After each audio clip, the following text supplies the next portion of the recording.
मी आपल्या झटपट कार्यशैलीबद्दल आम्ही ऐकून होतो, आम्ही लांबून दुरून बघायचो आजभर, पण मात्र एवढ्या झटपट तुम्ही मला सांगा, शनिवारी माझा प्रवेश पक्षामध्ये झाला, रविवारी उमेदवारी जाहीर झाली आणि गुरुवारी मी आमदार झालो. म्हणजे आपल्या झटपट कार्यशैलीबद्दल आम्ही ऐकून त्याचा अनुभव राहुरीकरांनी त्या ठिकाणी घेतलेला आहे. आणि निवडणुकीची देखील मी आपल्या सर्वांना, या ठिकाणी उपस्थित असलेल्या सर्वांना आवर्जून सांगू इच्छितो की तिकीट मिळण्यापासून पुढच्या अर्ज भरण्याची प्रक्रिया असेल आणि अर्ज काढण्याचा दिवस असेल, तो तुम्ही टीव्हीवरती बघितला असेल.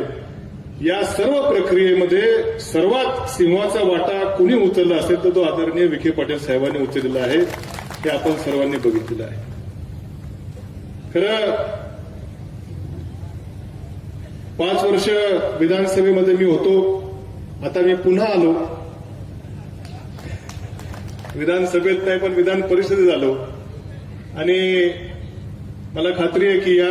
ही जी संधी साहेब आपण मला या ठिकाणी दिलेली आहे, या